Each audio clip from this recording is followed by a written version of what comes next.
नमस्कार मंडळी, लक्ष्मीच्या पावलांनी या मालिकेच्या पुढील काही भागांमध्ये आपण एक ट्विस्ट बघणार आहोत। राहुल हा नैनाला घेऊन हॉटेलमध्ये तर आलेला असतो, परंतु तो नैनासोबत दिवसभर काय हॉटेलवर थांबत नसतो। त्याचं कारण असं असतं की त्याला घरी जावं लागत असतं आणि घरी कोणाला संशय येऊ नये म्हणून त्याला घरच्यांसोबत सुद्धा वेळ घालवावा लागत असतो। त्यामुळे दिवसभर नैना ही बोर होत असते आणि कधी कधी रात्रीचा सुद्धा राहुल येत नसतो आणि त्यातल्या त्यात नैनाला कुठे बाहेरही फिरता येत नसतं, कारण बाहेर जर नैनाला कोणी बघितलं आणि चांदेकरांना किंवा खरे कुटुंबाला याची जाणीव झाली तर मात्र नैनासोबत खूप मोठा गेमही होऊ शकतो, हेही नैनाला माहित असतं। राहुलला तर नैनासोबत पळून जाताना कोणी बघितलेलं नसतं, परंतु नैना मात्र पळून गेलीये हे सगळ्यांना माहित असतं। त्यामुळे आता नैनाला खूप भीती वाटत असते ती बाहेर पडण्याची आणि मीडियामध्ये चर्चा झालेली असते ती वेगळीच। परंतु अद्वैत मात्र त्याच गोष्टींचा विचार करत असतो आणि तर नैनावर खरं प्रेम केलेलं असतं आणि नैनाने कशा प्रकारे त्याला धोका दिला, कशा प्रकारे नैना लग्नाच्या दिवशी पळून गेली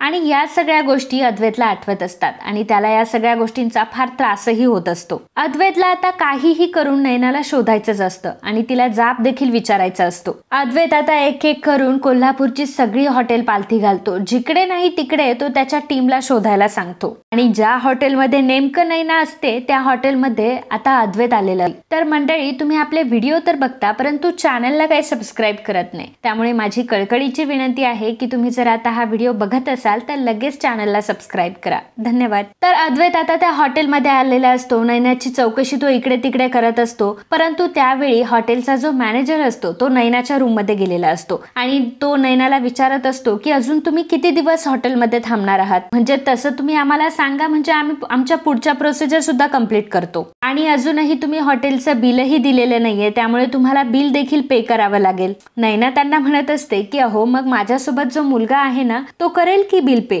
मॅनेजर नैनाला उत्तर देतात की आम्हाला तो मुलगा कोण आहे ते तर माहित नाही, कारण बिल हे तुमच्या नावावर आहे, म्हणजेच नैना खरे या नावावर बिल आहे आणि ही जी रूम आहे ती तुम्ही बुक केली आहे असंच यामध्ये लिहिलंय, त्यामुळे आम्ही बिल सुद्धा आता तुमच्याकडनंच घेणार। नैना आता खूप घाबरलेली असते, कारण राहुलने नैनाच्या नावावर रूम घेतलेली असते आणि रूमचं बिल देखील अजून त्याने पे केलेलं नसतं आणि मॅनेजर तर समोर येऊन उभे असतात, त्यामुळे नैनाला काय करावं आणि काय नाही असा मोठा प्रश्न पडतो। नैना आता राहुलला कॉल करते आणि राहुलला ती विचारत असते की राहुल, तू ह्या लोकांचे अजून पैसे का नाही दिले, हॉटेलचे बिल का नाही भरलंस तू? अरे मॅनेजर आलाय माझ्या समोर आणि तो विचारतो ह्या सगळ्या गोष्टी। त्यावेळी राहुल नेमका हॉटेलमध्येच येत असतो आणि नेमका रिसेप्शन जवळ आता तो अद्वैतला बघतो। अद्वैतला जेव्हा तो समोर बघतो तेव्हा आता राहुलच्या पायाखालची जमीन सरकते, अद्वैत आता मागे सरकतो आणि तो लगेच नैनाला सांगतो की नैना, तू पहिल्यांदा आता तिथून बाहेर निघ, कधीही कुठेही कोणाला दिसणार नाही ना अशा ठिकाणी तू जा। नैना म्हणत असते की अरे राहुल, पण मी कशाला पळून जाऊ? राहुल नैनाला सांगू लागतो की मी आता हॉटेलमध्येच येत होतो आणि मी रिसेप्शनवर अद्वैतला बघितलंय आणि तो तुझी चौकशी तिथे करतोय आणि जर अद्वैतने आपल्याला दोघांना हॉटेलमध्ये बघितलं तर खूप मोठा प्रॉब्लेमही होऊ शकतो, त्यामुळे तू आत्ताच्या आत्ता तिथून पळ काढ। नैना राहुलला म्हणत असते की राहुल, प्रत्येक वेळी मीच का पळ काढू आणि प्रत्येक वेळी मलाच पळायला लागतंय, आपण एक काम करूया, आपण दोघं मिळून या परिस्थितीला सामोरं जाऊयात। परंतु राहुल नैनाला म्हणत असतो की नैना, तू काय डोक्यावर पडलीयस का? अगं अद्वैत येतोय तिकडे, अद्वैतने जर आपल्या दोघांना बघितलं ना तर अद्वैत आपल्याला कुठचंच सोडणार नाही। तर नैना म्हणत असते की ठीक आहे राहुल, परंतु इथे मॅनेजर आलेत, आता त्यांचं पेमेंट तर अजून केलेलं नाही, त्यांचं काय करू? राहुल तिला सांगतो की तू एक काम कर, त्यांना काहीतरी कारण देऊन टाक, परंतु काहीही करून तू पहिल्यांदा तिथून निघ आणि पेमेंटचं काय आहे ना मी नंतर ते बघतो, असं म्हणून आता राहुलने फोन ठेवलेला असतो। नैना त्या मॅनेजरला सांगते की जे काही तुमचं बिल झालंय ते मला सांगून ठेवा आणि मग मी रिसेप्शनला खाली आले की बिल पे करून टाकते। मॅनेजर म्हणतो की ठीक आहे चालेल। आता मॅनेजर तिथून निघून गेलेला असतो। अद्वैत आता एक एक रूम चेक करत असतो आणि एक एक रूम चेक करत करत आता तो नैनाच्या रूम पर्यंत येऊन पोहोचलेला असतो। अद्वैत दरवाजा वाजवत असतो, परंतु आतून कोणी दरवाजा उघडत नसतं, त्यामुळे आता नाईलाजाने मॅनेजर त्यांच्याकडे जी दुसरी चावी असतात ती चावी आता अद्वैतला देतात आणि अद्वैत जेव्हा दरवाजा उघडतो तेव्हा तर रूम मध्ये कोणीच नसतं। मॅनेजर आता इकडे तिकडे बघू लागतात आणि रूम मधले ते कपाट वगैरे चेक करतात, तर कपाटामध्ये सामान सुद्धा ठेवलेलं नसतं आणि मॅनेजरला आता ही गोष्ट समजलेली असते की नक्कीच या मुलीने आपल्याला फसवलंय आणि तिचं सगळं सामान घेऊन आता ती फरार पण झालीये। तर अद्वैत विचारत असतो की कोण राहत होतं इथे, तेव्हा मॅनेजर त्यांना सांगू लागतात की एक मुलगा आणि मुलगी राहत होते, तर मुलगी ही लग्नातूनच पळून आली होती। लग्नातून पळून आलाय म्हटल्यावर अद्वैतला लगेच क्लिक होतं की ही नैनाच असणार। अद्वैत त्यांना विचारतो की आणखी तुमच्याकडे कुठली माहिती माहिती आहे का, म्हणजे तो नक्की मुलगा कोण होता याबद्दल तुम्हाला काही माहिती आहे का?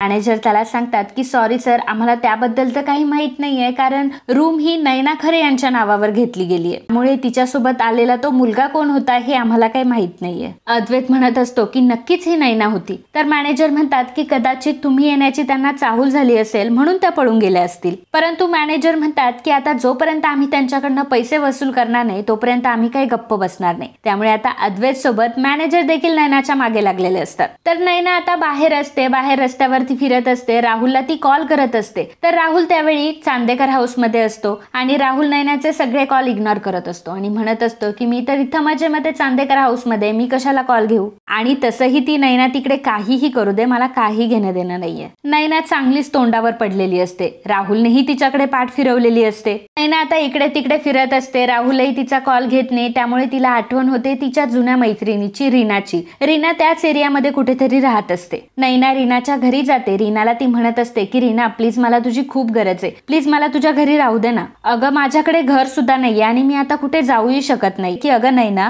मीडियामध्ये सगळीकडे तुझीच चर्चा सुरू आहे. माझ्या आईवडिलांनी आतापर्यंत मला 100 वेळा तुझ्याबद्दल विचारलंय. मी त्यांना कसं का होईना कटवते आणि आता तू जर इथे राहायला आलीये ना म्हटल्यावर ते काय मला इथे ठेवणार नाही आणि जर तुला घरामध्ये घेतलं तर ते मला घराबाहेर काढतील. नैना रीनाला म्हणत असते की रीना प्लीज तू मला समजून घे ना, तू प्रत्येक वेळी मला समजून घेतेस ना. परंतु रीना म्हणते की मी प्रत्येक वेळी तुझ्या चुकीवर पांघरून देखील टाकलंय आणि प्रत्येक वेळी मी तुला ऍक्सेप्ट देखील केलंय, पण यावेळी मात्र मी तुझ्यासाठी काही करणार नाही, कारण यावेळी जर मी तुझ्यासाठी काही करायला गेले तर यामध्ये मीच फसून जाईल, कारण सगळ्या कोल्हापुरामध्ये फक्त आणि फक्त तुझी चर्चा सुरू आहे. रीना नैनाच्या तोंडावरच दरवाजा बंद करते. त्यामुळे नैनाला आता रीनानेही नाकारलेलं असतं. नैनाला प्रचंड टेन्शन आलेलं असतं की आता जावं तर जावं कुठे. एकतर तिच्याकडे पैसेही नसतात जेणेकरून ती दुसऱ्या हॉटेलमध्ये जाईल, दुसरीकडे राहुल तिचा फोन घेत नसतो आणि तिसरीकडे ती तिच्या घरीही जाऊ शकत नसते. त्यामुळे आता काय करावं हा नैनासमोर मोठा प्रश्न पडलेला असतो आणि अद्वैत तिच्या पाठीमागे हात धुवून लागलाय हेही नैनाला माहित असतं.